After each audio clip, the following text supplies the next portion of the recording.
바로 전심을 향한 마음, 뒤를 돌아보지 않고 오직 주께서 주어진 길을 향해 우리가 달려갈 수 있다면 우리가 그러한 어떤 구원의 역사를 이루어가지 않을까라는 생각을 해봅니다.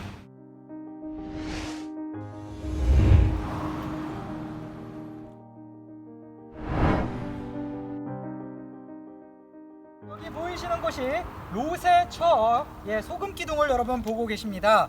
이곳을 뒤를 보지 말고 달려가라. 바로 롯의 아내가 그것을 듣지 않고 바로 뒤를 쳐다봤다가 바로 소금 기둥이 되었다라고 성경에 기록되어 있는데요.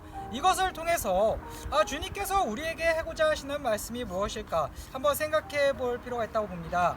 실질적으로 이것이 정말 소금 기둥이냐? 아닙니다. 그렇진 않습니다. 그러나 이 지역이 바로 소돔과 고모라 지역과 굉장히 가까운 그런 위치에 있습니다. 주님께서 우리에게 주신 말씀이 올바르고 곧게 있다고 한다면 우리의 마음도 역시 그분의 말씀 따라 순종하고 계속해서 나아가야 되지 않을까 생각해 봅니다. 다음 장소 저희 롯의 동굴로 이동하도록 하겠습니다.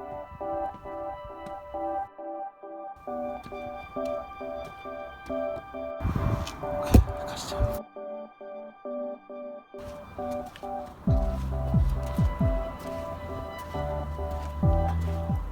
지금 온도가 한 40도 가량 좀 되는데요.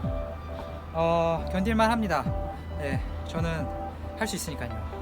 여러분들도 함께 같이 쭉 따라서 올라가도록 하겠습니다. 함께 이동하겠습니다.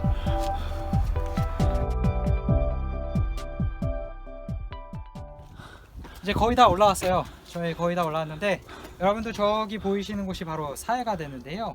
이 사해는요 전 세계에서 가장 낮은 곳으로 이렇게 알려져 있습니다. 그렇기 때문에 지금 굉장히 낮은 곳에서 굉장히 무덥지만 이곳에 저희가 여러분들에게 특별하게 롯의 동굴을 보여드리기 위해서 이곳까지 여러분들 올라오게 되었습니다.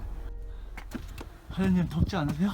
괜찮습니다. 저희는 가이드로서 이렇게 여러분들에게 보여준다는 것만으로도 굉장히 뿌듯합니다.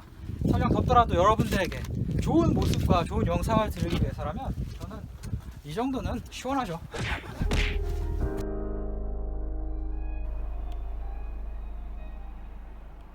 드디어 롯의 동굴에 도착했습니다. 여기 보시면요, 여기가 바로 이 롯의 동굴이 있는 것을 보실 수 있는데요.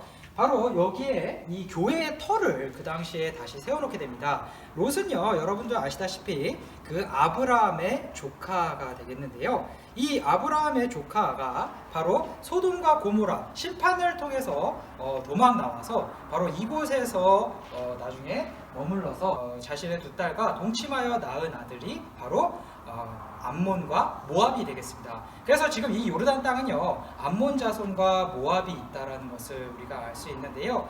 바로 이곳을 기념해서 그 당시 비잔틴 제국이 여기 왔을 때 여기에 교회의 터를 이렇게 남겨두게 되는 거죠. 그래서 여기에 보이시는 이 교회의 터와 그리고 저 안으로는 바로 동굴이 있다라는 것을 보실 수 있게 되어 있습니다. 비잔틴 교회가 여기에 세워지면서 바로 여기에 그 모자이크, 마다바에서 봤었던 그 모자이크의 모양을 여러분들도 보실 수 있게 되겠고요. 또 반면에 저쪽이 이곳이 소돔과 고모라 지역 근처였음을 우리가 알 수 있는 것이 바로 저 산에 보이시는 저쪽 산 보시면 다른 산과 별개로 굉장히 검은 색을 이렇게 띠고 있다는 걸 볼 수 있는데요. 그 소돔과 고모라 당시 심판이 내려나고 그 이후부터 여기가 아마 유황의 지질이 발견돼서 이곳에서 아마 있었지 않았을까라고 이렇게 되었던 것을 볼 수 있습니다. 그래서 여러분들 이곳에서 롯에 대한 이야기들을 통해서 우리가 심판에 대한 얘기를 우리가 한번 생각해 볼 수가 있다고 생각합니다. 아브라함이요 롯과 헤어지게 되는 계기가 있었습니다. 가장 유명한 말 중에 하나가 아브라함이 이렇게 얘기하죠. 저기 좋은 동네, 멋있어 보이는 동네는 어떻게 해요?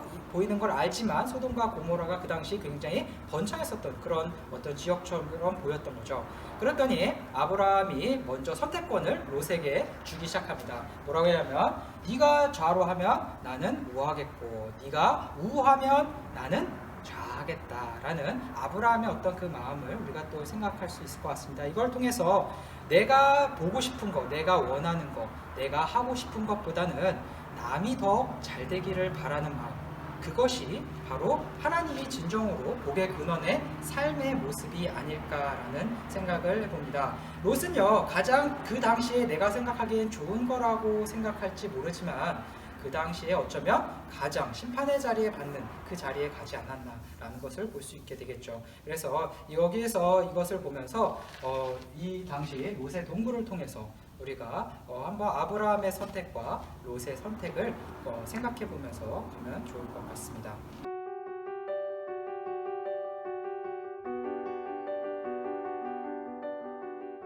롯의 그의 선택에 있어서 그의 일생 가운데 그 한 가지의 선택이 굉장히 큰 영향을 미치게 되는데요. 오늘날 나는 과연 수많은 선택 가운데 하나님이 원하고자 하는 선택은 무엇인지, 그리고 그분이 지금 내 마음속에서 원하고 있는 그 선택이 무엇인지를 우리가 생각해 보면 좋을 것 같습니다.